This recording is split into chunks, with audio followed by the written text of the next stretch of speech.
I drank pots and pots and pots and pots of strong black coffee, trying to keep my sleepy soul awake.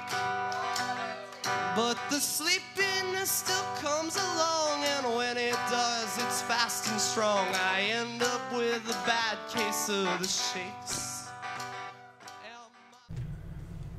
Hey, good morning, it's Guido. It's time for Coffee Talk. Let's talk about some tanks. Grab your coffee, have a sip, sit back. It's a nice Sunday morning. What are we going to talk about today? We're going to start with some news, a couple things that are happening. Been quite a busy week. A couple interesting items have recently come out. We're going to jump into the missions. We'll discuss those for just a little bit, especially as those relate to the Wargaming 19th anniversary celebration, such as it is. Then we will talk about Balance 2.0 or Rebalance 2.0, however you want to look at it. Some of the news in there about British heavy tanks, a couple things going on with that you probably want to know. And then that is going to segue nicely down to the new developer diary video that just came out.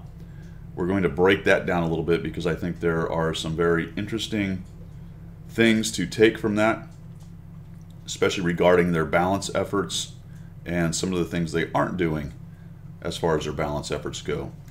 So sit back, have some coffee with me, and let's get to it. All right, what is in the news? Let's have a drink of coffee. Little thing, we're not getting a free Tier 3 for the birthday. You probably already noticed that. Usually we get that for the anniversaries. This is the 19th for Wargaming that they're celebrating. I believe they decided the T29 was overpowered. At least that's what the quote is as I dug around. They said it would be a lot like the Mini Mouse, which is probably not something we want down at Tier 3, a bunch of people clubbing new guys with a very powerful tank.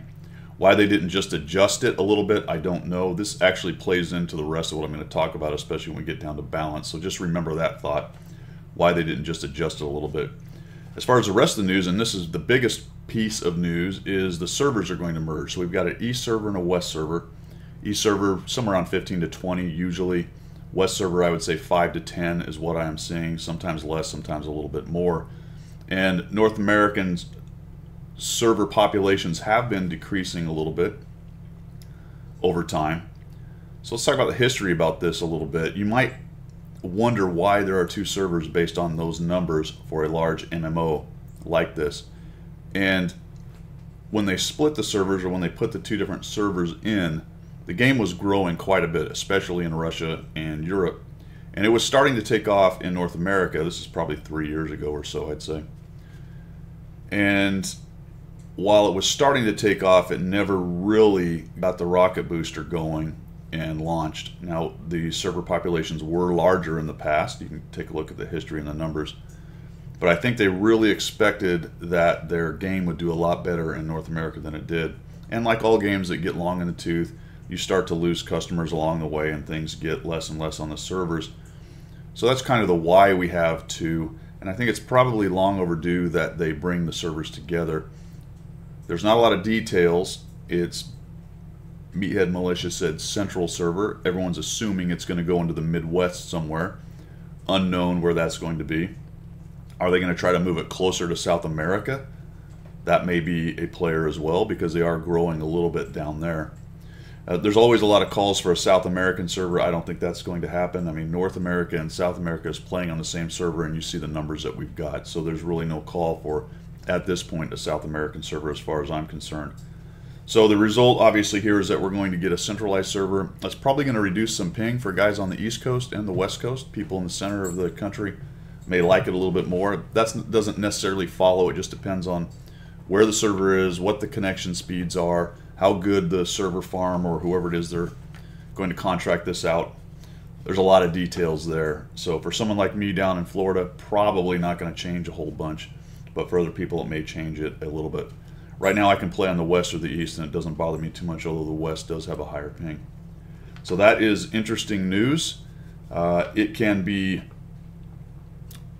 analyzed two ways. Obviously, you may say, well, that's a bummer. It sounds like the game is dying in North America, and you can go with that if you want. The other one is, all right, they're shoring it up a little bit. Obviously, all games decline, so they might as well put the servers together, get us all in one server and increase the population in that server. So there's other secondary and tertiary effects there for matchmaker, things like that. We'll have to see how it plays out, but I think it's probably the right call on Wargaming's part. So that is the news for now. Now let's move on. All right, let's talk about missions a little bit right here, break this down. You can see that I've called up the Tank Academy roll call. I did this last week, so we talked about how this worked, but I want you to know one thing about this. You can do these token events past the 5 where you get credit for it, which means you're going to continue to get these boosters each time you do that. So that's just something to think about. You probably don't need to chase those. You're just going to get them as you play, but remember they're 24-hour clocks from what I can tell. So you can see that today I did my light tank class of 4,000 spotting, and if you look up here, if I find the light tank class, I've done that 9 of 5 times. So I got my credit for the 5, which counts towards the valedictorian, but I've done that actually 9 times, which means that each time I trip that 4,000, I get another crew 200% booster. So that's something to think about. You can knock those out. There's an FV215B on track, which is interesting because they're going to change that tank soon. We'll talk about that in a minute. Now, if we go over to the other missions, tank rewards, the Battle of Kursk is up. So I'm going to bring this up for you. And you can see that. I'm not going to talk about it on that screen initially. We're just going to go over here and take a look at this. Is on tankrewards.com, which breaks down what you need to do better than the in-game missions tab, which does a nice job of tracking what you've done, as I've said in the past. So you kind of got to jump to the 2. I didn't really understand what was going on with this until I looked over here. So 46 days until selection. There's 42 days remaining, and here's the date for this mission. You can see that you get 90 points, then you will end up with the best thing you can get. And these boxes here have the possibility of getting up to a Patriot or an E25. Please stop giving out the E25. But you can also, if you get up to 80 points, get one of these premium tanks, and you will get the gold for that if you already have the tank. So it's actually pretty easy. If you come down here, then the daily 10 and daily 20 counter. So each day you get 10,000 credit or 20,000, sorry, not credit, experience, or 20,000 experience, then you trip that. You can do that 45 times for a maximum of 45 points. Okay, so that's 90 points. First Contact South is the first mission. So after these dailies, which is kind of how Tank Rewards works, there's further missions that come out at different times during the month. The first one is First Contact South, and you can do 10 points. So let's go ahead and turn that off. You can see the other missions, they will come up later. They've got the dates that they'll show up, and they're each worth 10 points as well. So there's a total of 1, 2, 6 of those kinds of missions. So let's jump back over to the missions tab, because this will help you understand the rest of it. If you look right here, there are 150 points total. So remember, 90 got you the top, which means it's pretty easy to get into the top reward, at least this month, for the tank rewards. I've done 16 of them already.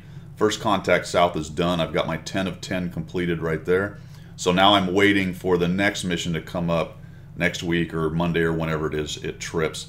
And then these are the daily counters for 10,000 experience earned and 20,000 experience earned. You can do that once a day. So just between these two, 45 each, provided you do it each day, that's 90 points. And then there's another 60 points available for these missions, which means with 150 available and you only need 90 to get to the top reward, should be pretty easy, even for some of the more casual players. If you drop an experience booster and play a couple games at ×2 and especially at ×5 like it is right now, you're going to knock out this 10 and 20,000 experience pretty darn quickly. Then there's the tank mastery stuff. These are the ace tankers for the various tanks. I don't chase too many of these, but if you happen to get an ace tanker in these tanks, you'll get some of those things right there. So those are the missions that are going on right now. Let's move on to the next thing. All right, let's talk about Balance 2.0, a couple of specifics that have come out. First thing you need to know is the FV, at least right now, the FV215 is going to be replaced by the Super Conqueror. That's the word right now. What that means is they're going to do the same thing as they did with the Foch 155. If you've got it in your garage, when they switch it out, you'll keep the old FV215 as a special vehicle, and you'll get the new Super Conqueror. So keep that in mind when you're deciding what to grind. You may want to try to rush up there and get that British tank. Now that's super test stuff. It's early word, so don't take that as gospel. It can change at any time. It's wargaming, so God knows what would happen, what could happen. So the British heavy tanks overall are also getting some buffs. They're getting some new guns and they're getting some new turrets. And they've been messing around with the British tanks for a long time because they haven't really been that popular. And the quote from Wargaming is they wanted to make them more like heavy tanks and less like hybrid mediums, which is kind of what they've been. Now that, to me, made them unique. And I actually liked a lot of the British heavy tanks past the Churchills. Churchills are fine for what they are. The Black Prince is hard to love, but it's not a bad tank overall. But the last three, the Tier 8, 9, and 10, were actually interesting. But they all played a little bit differently. They're all kind of different tanks overall. And we'll get into that a little bit when we get into the next section on the Dev Diary. But just understand that Balance 2.0 is a massive buff for the most part to nearly everything, with some very targeted nerfs on some of the super heavies, and that's about it. Also understand that the Bat Chat, I think I mentioned this last week, is not being nerfed. So that was one of the targeted nerfs that went away because people were in an uproar. So it is interesting to me that Balance 2.0 in general equals a massive buff to a lot of tanks. Which brings us to the Dev Diary, and that will play significantly into what I have to say about that. So let's move on to the Dev Diary and see what these guys have to say. Okay, the Dev Diary. This actually, this made me laugh the first time I saw it a little bit because it's the first frame of this YouTube video, and I can't even, it doesn't back up anymore. And it's he's looking into the air like, why am I here? I don't know why that struck me as so funny, but it really is. All right, so this first part are a bunch of quotes taken out of context. So the video opens with these kind of quotes, and then it jumps into the title sequence, and then it goes in. So these are quotes from later in the video, but they're fascinating. So let's just listen to the things that these guys say here. How was it before? Many say it wasn't so good. To put it simply, they needed to be buffed. There was a bit of a shock. It's our gift to those who tried hard. Maus was dominating there. But it's normal. Perfectly normal. Okay. All right, so yes, those are taken out of context. Somebody who cut this video decided those were some of the important things that they were going to talk about in the rest of the video, so they threw those quotes out. But yeah, so it's perfectly normal, guys. All right, let's see what else they have to say. This is actually a pretty cool intro. I dig that right there. It's kind of neat.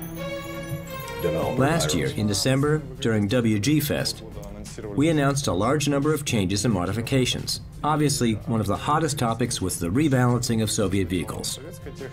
All right, stop. Just, what? The rebalancing of Soviet vehicles.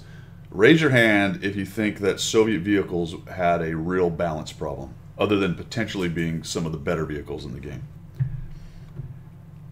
Yeah, nobody's raising their hand. I don't, okay. Now, remember, this is a company that has a majority of their customers in Russia.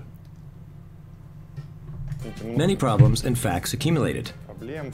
Many tanks became outdated, both culturally and in terms of their specifications. All right, so culturally, that's probably a translation issue. I'm not sure what exact word they were using, but I sort of understand what he's talking about. He's talking about within the game meta, they're outdated. They're not part of the meta anymore. Therefore, we gradually approach this issue. We're trying to bring all Tier 10 vehicles, or Tier 8, 9, and 10 vehicles to be more exact, to a common standard. Okay, so they gradually approached this problem. What? I'm going to translate that for you. They drug their feet. That one is awesome. All right, and then the next thing they say is they need to bring Tier 8, 9, and 10 vehicles to a common standard. Now, I don't necessarily agree with that. And this is going to go back to what I was talking about earlier with the British tanks. Remember when I discussed they wanted to turn them into more like heavy tanks? And then they say common standard. Well, the British tanks were unique because of how their gameplay was, right? Why do the uniqueness of tanks need to be taken away in order to make a homogeneous common standard of tanks? As in, all heavy tanks have to be heavy tanks and all medium tanks must be medium tanks. you can see where we're going with this rebalance. They're adding a bunch of armor to all the medium tanks so they can poke over, and at least to their turrets, so they can poke over hills and shoot like other medium tanks do. So to a large extent, this is because of the way the game is played, but at the same time, I'm not really on board with everything has to be a common standard, but it does explain why they're doing some of the things that they're doing, at least in their mind. Tier 8 vehicles should provide gameplay resembling a Tier 10 vehicle, and the difference between the tiers shouldn't be so large. Okay. Why? I don't understand why they believe a Tier 8 should play like a Tier 10. I do agree that some of the lines were odd, where you had, say you had it went from a light tank to a medium to a heavy to a medium, whatever. There's a few lines that did that, and they have worked on that over time. So I am on board with that idea right there, but the difference between tiers shouldn't be so large. I don't know. I don't see it being that large. That's what I don't understand. I'm trying to comprehend where this idea comes from, that the difference shouldn't be so large, especially considering the new matchmaker that they're using, which is a 357. It's very strange to me. For example, we have a Tier 8 vehicle without an autoloader, and suddenly a Tier 10 vehicle has an autoloader and a higher alpha damage. So what he's talking about there is the Foch line that's being re-wickered, that used to have an autoloader, does now, and soon will used to have an autoloader in the 155, but the two before it don't have an autoloader. That's a strange justification for adding more autoloaders to Tier 8 and 9 that we essentially just don't need. I mean, autoloaders are interesting, but did we really need another Tier 10 TD autoloader out there that's going to be able to lay out the damage that thing can lay out? And because of this, you don't understand how to play on it. We're correcting the branches to provide players with smoother gameplay progress in coherent vehicles. Okay, I like that in general. I do like that in general. But I still don't see how that's been a major problem in this game. I mean, think about your top 3 things. Think about your top 3 things that are wrong with this game, and where there's not a coherent flow in the tech trees, and tanks should play more like their predecessor. Where is that on your list? For me, I don't know if I can even put it in the top 10. That's what is fascinating to me right here. So this is the Rebalance 2.0 discussion that they're having, and they're telling us why they're doing the Rebalance 2.0, laying out the groundwork for their philosophy of why they're doing it, and not once, to me, have they actually addressed the problem. Понятные машины. То есть мы приводим постепенно ветки в порядок. Мы стараемся. We're trying to do this carefully and smoothly, especially in contrast with update 9.17.1, where we did it straight from the shoulder. That was an amazing admission to me. I mean, that was, wow. So he said straight from the shoulder. I believe the translation, at least for me in America, would be from shooting from the hip, which means to just kind of start blasting away and see what happens and hope for the best. I mean, that was, wow. Okay, great. So they didn't do so well before. They shot from the hip or from the shoulder, whatever the case may be right there. And now they're deciding to do this a little more smoothly. And I appreciate that 100%. I absolutely do. But then I have to contrast that against the amount of changes and the amount of change. So the pure number of changes and the amount of change on vehicles. And I have to wonder, is this really a slow and steady, smooth event? I don't know. We don't have the changes out yet. It's all super test stuff, so we don't have the final changes. But I don't know if those two square against each other. We significantly rebalanced German vehicles and Japanese vehicles. In general, it went well, but afterwards, some rebalance and nerf work had to be done. Okay. By the end of this summer, we finally got a chance to modify Soviet vehicles and French vehicles, and to make further changes to the already modified German heavy tanks, and so on. So really, we modified stuff, then we had to modify some stuff, and then we're modifying some stuff. Now we want to make changes Now we have that to will change. be applied where they're needed. We have to change our If modifications. the vehicle turns out to be a little bit weak, we'll buff it in the next update, Fair or enough. in the update following the next one. Fair enough. We can't buff vehicle branches all at once. Why? That's why we are introducing the elements of Balance 2.0, which we've long been talking about and which we tested in the sandbox, to the game just now. It's a systematic process, and it'll be continued. Okay, great. Systematic, that's what we like to hear. Many vehicles will be rebalanced in Update 9.20. One of them is the Maus. The tank was overbuffed. First of all, it was overbuffed Maybe. in terms of DPM. Its gun was too good, in addition to its huge HP and armor capacity. We got a huge number of replays where the Maus tanks were simply dominating. Absolutely. There was a bit of a shock. We didn't expect that Why the was- tank would be so powerful. It was a bit of a shock. It was a shock to no one who plays the game. Think about that. It was a shock to nobody who plays the game, especially at tier 10, that Maus was going to be that good. It was apparent when the buffs were announced. And that's, I won't make you listen to the rest of the developer diary. There's a lot more in there. I recommend taking a look at it because they do explain a lot of things that they're doing. I wanted you to go through this, and I made you listen to the whole thing because that one floored me. It absolutely floored me. So this goes back to what I was talking about earlier about the changes and how they do them. They took the Maus and they severely overbuffed it. And as I said, it was a shock to nobody who plays the tank. The tank was actually pretty good before. I liked it just fine. A lot of people didn't play it because it didn't fit the meta, because it wasn't fast, couldn't flex, but it always had the armor, and it was always kind of a fun, unique, oddball of a tank. It was this great big hulking piece of armor. The gun was okay, wasn't great, but you could have a lot of fun in the Maus. Then they overbuffed it. They went way too far, and it was a shock to nobody but them, apparently. Apparently it was a shock to them that they overbuffed it. When you looked at the DPM, what they did for the gun and the gun handling, and they increased the armor ridiculously so that only 2 could penetrate it, okay, hitting 2 and going to gold, in even some of its weak spots. But that was a harbinger, wasn't it, of the future, because that now ties into the rest of my discussion about what is really wrong with their game. What they are doing is rearranging the deck chairs on the sinking Titanic. I'll get rid of that display. What do I mean by that? I mean they're messing around with their numbers.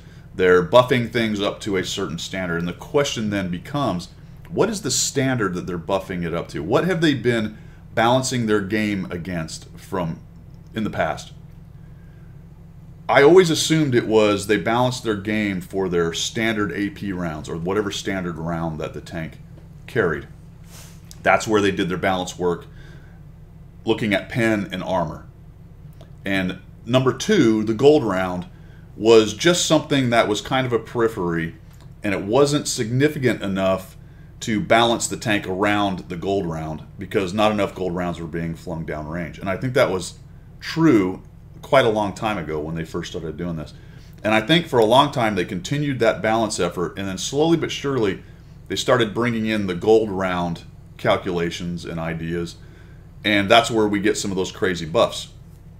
And then we get the Maus getting the crazy buff. And now where we are, I believe, is the standard by which they balance is the gold round. It looks like they have completely abandoned the regular round as being their standard for the pen to balance, pen to armor balance.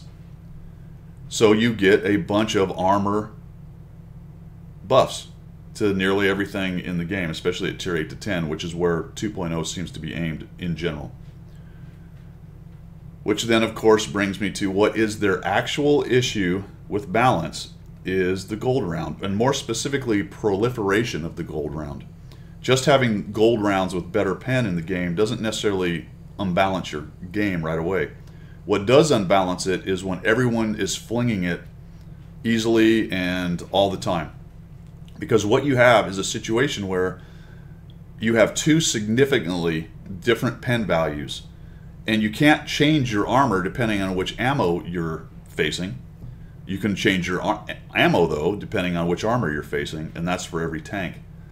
So if you have two wildly different pen values, it's very, very difficult to balance the armor. Now, it's going to be difficult to balance the armor in this game either way you slice it, because there are so many vehicles, so many guns. You get the 3-tier spread, all that good stuff, 2-tier spread, whatever you want to call it.